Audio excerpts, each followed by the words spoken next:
Dhiira dhabeen buleen beeku. Yoom harkanaaf laata? Yoom harkanaaf laata?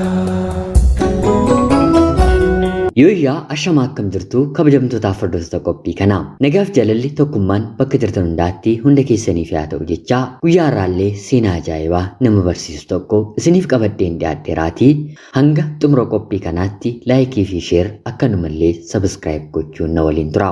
Seenaa kana umriin keessan waggaa 18 ol yoo ta'e qofaa dhaggeeffadhaa. Sababiin isaa immoo jechoonni safuu hedduun umrii kanaa gadiif hin madaalle hedduun waan keessa jiraniifi dabalataan hanga dhumaa tun dhaggeeffatiin abbaa seenaa kanarratti gonkumaa murteessuuf yaalina. Chaanaliin kunillee haaraa waan ta'eef laayik gochuun yoo eegaltan guyyaa guyyaadhaan yeroo yeroodhaan seenaawwan nama barsiisan akkan qopheessuuf na deeggara. Kallachumaan gara seenaa guyyaa har'aatti kan isin dabarsu anis Gammachiis Tashoomeedha. Yoom harkanaaf laata? Yoom harkanaaf laata? Dhiira dhabeen buleen beeku. Yeroodhaaf maqaa kiyya himachuun barbaadu kanan dhaladheetti guddadhee jiituu magariituu Oromiyaa keessatti barnoota kiyyallee kutaa 1 hanga 12tti maatii koo bira taa'een ergan baradhee xumuree booda yuunivarsiitii seeneen haga waggaa 2ffaa qofatti baradheen ari'ameen yeroo ammaa kanatti hojii garaagaraa jiraachuuf hojjedhee of jiraachisaan jira. Oromoon gaafa mammaaku kan sodaatanis du'aa kan hin oolles du'aa jedha mitiree gadadoon jireenya kiyyaa fi jireenya maatii koo kan eegale du'a abbaa kootiini. Sanuu umriin isaa gahee dulloome otoo hin taane gabaa qixxa lamaanitti nama walitti bu'ee adda baasuuf jedhee albeen waliif qabatan abbaa koo argatee battaluma lapheen waraanamee onneensaa buruqee mana yaalaallee otoo hin dhaqqabiin lubbuunsaa addunyaa kanarraatii dabarte.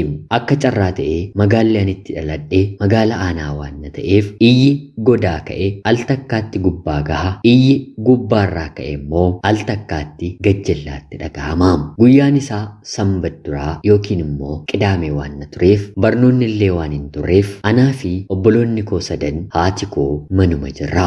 Iyya kana dhageenye ani silaa dubbiif nan ariifadhaatii fiigeen alatti baheen ammas namni heddumminaan walitti qabameeraatii gara gabaa yeroon deemu battaluma anachi gaheen iyyi namootaa gara boo'ichaatti jijjiirame. Ammallee eenyu akka ta'e hin beekne harka koo mataa kootti qabadheen gara bakka namni walitti qabamee yeroon ilaalu namoonni natti gaggalagalanii intala isaa naan jechuu jalqabanii. Anis bishaanuman ta'e fagootti yeroon ilaalu namni ciiseera. Uffata abbaan koo uffatee baheen arge. Sanaan booddee waan hin ta'e hin beeku. Yeros reefu umriin koo waggaa 12 of wallaaleen sireerra na kaa'anii guyyaa 3 booddee gara eenyummaa kootti hin deebi'e. Yeroon of baru abbaan koo du'ee awwaalameera. Haati koo boo'icha imimmaan yoo ta'u hin taane dhiiga boossi. Obboloonni koo sadan warri kaan quxisuu umriin illee 10 gadi waan ta'aniif duuti abbaa keenyaa haga kanaatti isaanitti hin dhaga'amne. Kan du'etu bada malee kan dhalate inuma guddataa jedha mitiree jechamni. Abbaa keenyatu bade malee nuti akkuma isaatu guddanneerra. Yeroo abbaan koo lubbuun jiru ogeessa mana ijaaru ogeessa ajaa'ibaa harkisaa mana magaala keenyaa hundaa kan tuqe ogummaa isaatiin kan dinqisiifatamu ajab abbaan kee moo jedhanii kan jajan nama ajaa'ibaa ture. Jireenyi wal jajjabeessuudha mitiree. Haati koo abbaan keessan ni hojjeta jettee harka ishee xaxattee hin teenye. Farsoo naqxi haraqee gurgurti guyyaa lafa ooltu immoo dhadhaa bitee midhaan bittee buufattee gurgurti. Haa ta'uutii garuu abbaan kiyya erga miidhamee boqotee booda haati keenya illee humna ittiin jiraattu dhabde. Kaleessa hojjechuuf dhama'uuf mooraaliin ittiin fiigdu har'a garuu qalbii ishee tuqee ni hojjetti akka garaashee bakka garaasheen ga'uufi. Anaa fi obboloota koo hanga quufnutti yoo nyaanne malee nyaata afaan isheetiin hin tuqxu. Tarii yoo irraa hambisne ofii nyaati. Ani amala ishee kana waan hin beekuuf nyaatarratti gara dhumaa gaheen obboloota koon dhorkaa. Abbaan kiyya boqotee hangan kutaa 12 baradhutti haati koo wayyaa ofirraa yeroo jirtu arkeen hin beeku. Yeroo abbaan koo boqotu qamisii gara 7 lafaa qabdi hanganani kutaa 12ffaa xumurutti haati koo isuma dhuffati. Bakka tarseetti ho'itee bakka citeetti faashina haaraatti uumtee haati koo godhati. Anaa fi obboloota koof garuu yoo dandeesse waggaatti si'a 2 yoo dadhabde immoo waggaatti si'a takkaa daara nu baasti.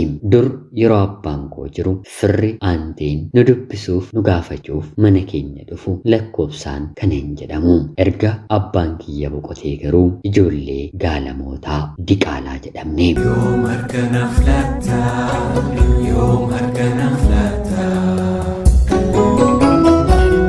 Namni mana keenya dhufee nagaa nu gaafachuu firri nu dubbisuu mititi. Firoottan eessumni adaadoliin illee ijoolleen isaanii nu waliin mana barumsaa akka deemaniif illee gonkumaa hin eeyyamanii. Kanaan haati kiyyas abbaan koo boqotee waggaa 3 boodee reefu umriin ishee waggaa 31 waan ta'eef ishee barbaacha. Namoonni umrii isheedhaan ishee madaalan gaa'ela qabanis gaa'ela hin qabnes ishee barbaacha mana keenya dhufuu jalqabanii. Mana keenya dhufuu qofa otoo hin taane bobboloollee eegalanii. Kanaan otoo jettuu haati keenyi dhukkuba asmii hamaatiin ni qabamti. Foolii, qorra, hojii humnaa gonkumaa kan ishee dhorku dhukkubatti ta'a. Hojjettee nyaachuun nu jiraachisuun baay'eetti ulfaate. Yeroo kanatti carraan isheen qabdu dubartiidhaatii anaa fi obboloota koo guddisuuf qaama ishee gurguruudha.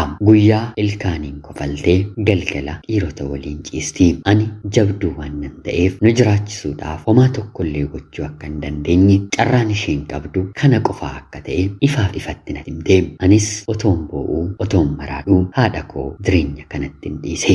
Mana namaa na galchi galeen hojjedheen si gargaara yeroon jedhullee lubbuun koo hanga jirtutti atis ta'e ijoolleen koo kamiyyuu mana namaa galtanii isin arguun barbaadu. Gaafan du'e immoo hireen uumaanuu akka fedha ishee sin gooti. Wantan gochuu danda'u foon koo kukkuteen iyyuu haa ta'u isin hin jiraachisaa jettee boossee riqinfatee barnoota koo qofatti akkan jabaadhu natti dhaamte hojii kanatti seente. Kanaan anis barnoota kutaa 12ffaa xumureen yuunivarsiitii seene. Yeroon yuunivarsiitii seenu fayyaan haadha koo sadarkaa yaaddessaarra ga'e. Carraatti sireerraa ka'uu dadhabuurra geesse. Obbolaan 3 quxusoonni koo mana jiru. Jiraachuuf nyaachuuf dhuguun nama barbaachisa. Hojii maxuraa'ummaa kanallee erga dhukkubsatee dalagachuu hin dandeenye. Amma gaa garamitti galagalu. Ani barnootarran jira.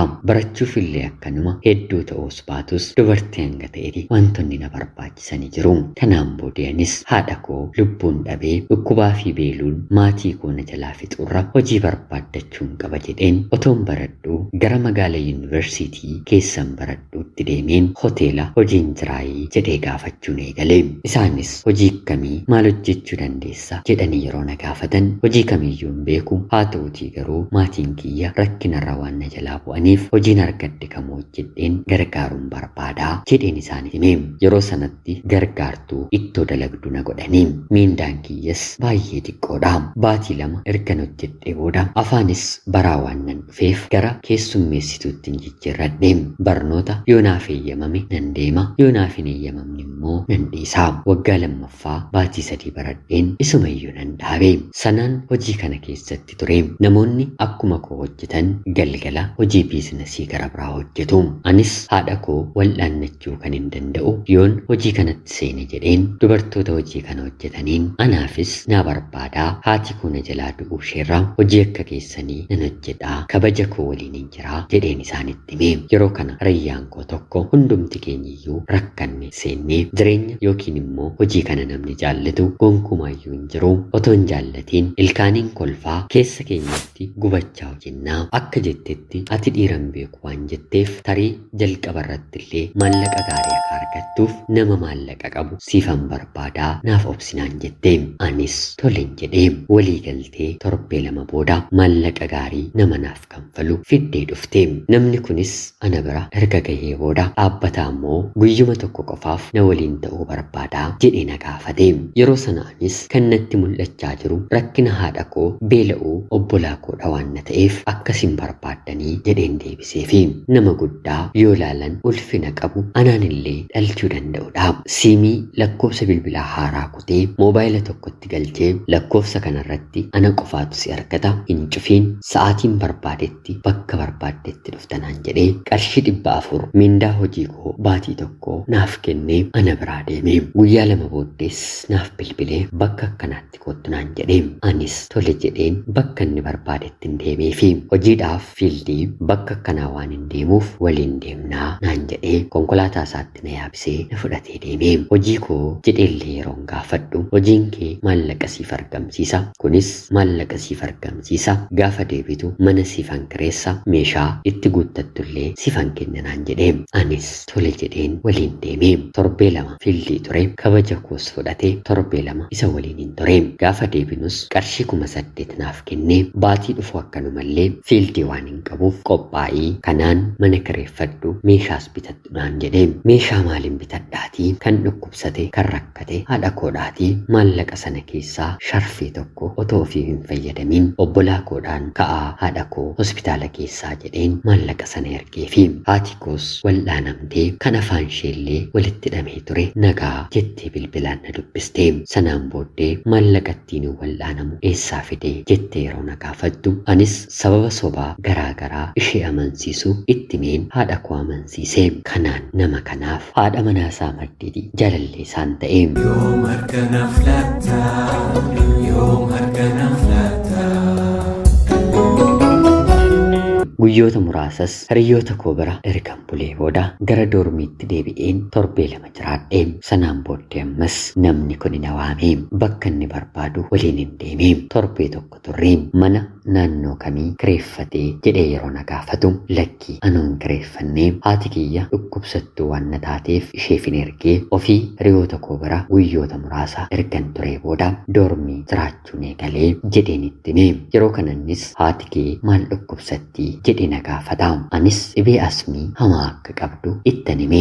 Yeroo kanannis qorichi gaariin ni jira haadha kee bakka sana fudhattee deemta naan jedhee yeroo deebinu qarshii 10,000 naaf kenne. Yoo si hanqate siifan dabalas naan jedhee anis tole jedheen gara biyyaatti galeen haadha koo gara biyya inni jedheeti fudhadheen deeme. Haati koos kaduraarra baay'ee naaf fooyyofte. Obboloonni koos tasgabbiidhaan barnoota isaaniitti fufanii kanaan gara biyyaatti deebiseen silaas barnoota jedheen biyyaa ba'ee gara magaalaa namni kun jiruutti hin deebi'e. Baatii 9 guutuu akka inni barbaadutti biyya barbaade deemeen waliin hin dabarse. Baatii 9 erga xumurree booda garuu dubartii gara biraa qabate. Maatii kiyya jiraachuun dirqama waan natti ta'eef anis dhiirota gara biraa waliin maallaqaan ciisuu jireenya haati koo jalqabde dhokadheen ilaalaan ture. Jireenya koo keessatti hin fidadhe.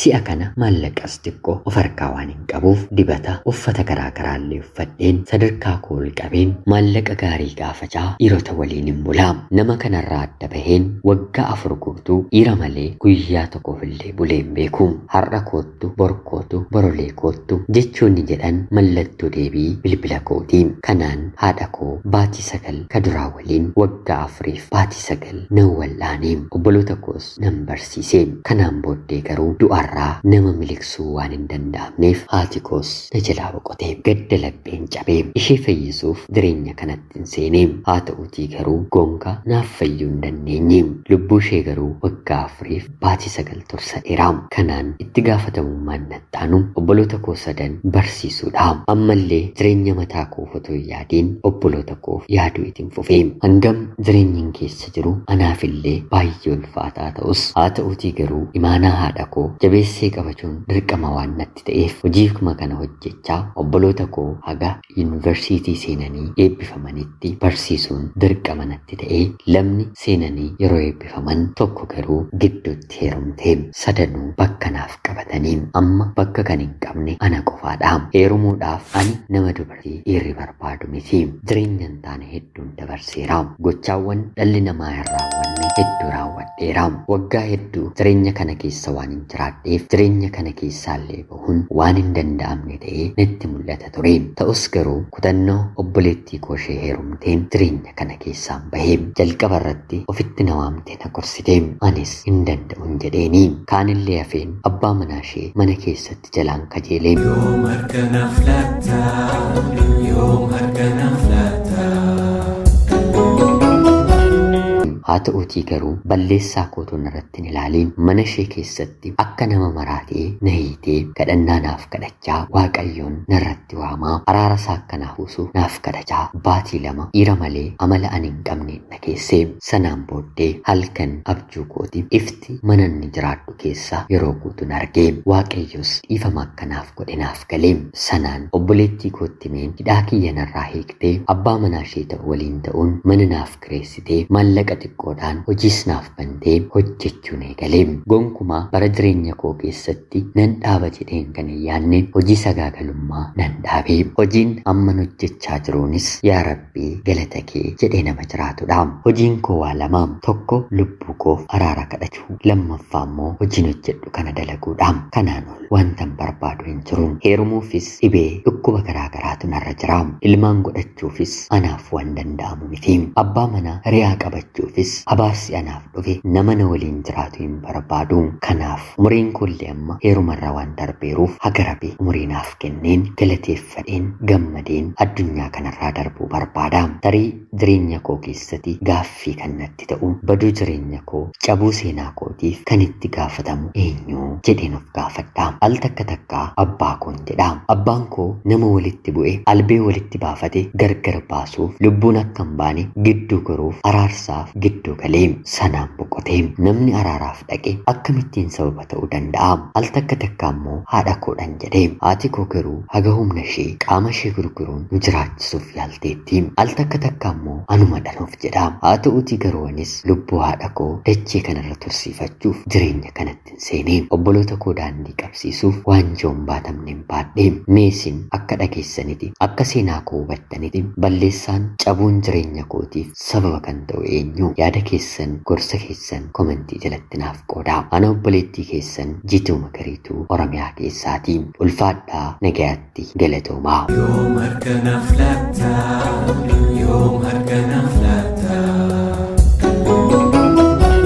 Egaan jaalatamtootaaf hordoftoota qophii keenyaa seenaan ganama kanaa kana fakkaata. Akka sinirraa barattan edaa seenaan namaa akkasiillee ni jiraayi. Namni jiraachuuf lubbuu isaa oolchuuf gatii haga kanaayi ni kanfalaayi akka jettan homaa gaaffii tokkollee hin qabu. Akkanatti yeroo laallu addunyaan tarii akkuma cululuqxu iftu bareeddu kan nutti fakkaata. Haa ta'uutii garuu keessa ishee rakkoo icciitii gidiraa daddarbaa baay'ee jira. Rabbi bakka jiru hundaati daddarbaa rakkoo akkanaa keessaa nu haa eegu. Qorumsa akkanarraallee nu dabarsu jecha seenaa kana yoo jaallattan laayik godhaa. Chaanalii haaraa kana na jajjabeessaa jecha qophii seenaa gara biraatiin hanga walitti deebinuti bakka jirtan maraan turtii gaarii. Yoom harkanaaf laattaa yoom harkanaaf laattaa.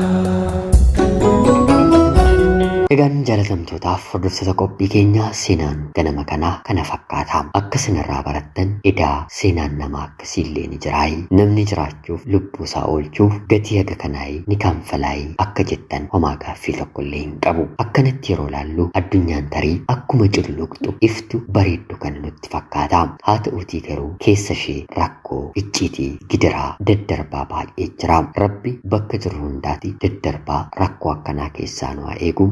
Qorumsa akkanarraallee nu dabarsu jecha seenaa kana yoo jaallattan laayik godhaa. Chaanalii haaraa kana na jajjabeessaa jecha qophii seenaa gara biraatiin hanga walitti deebinuti bakka jirtan maraan turtii gaarii. Yoom harkanaaf laattaa yoom harkanaaf laattaa.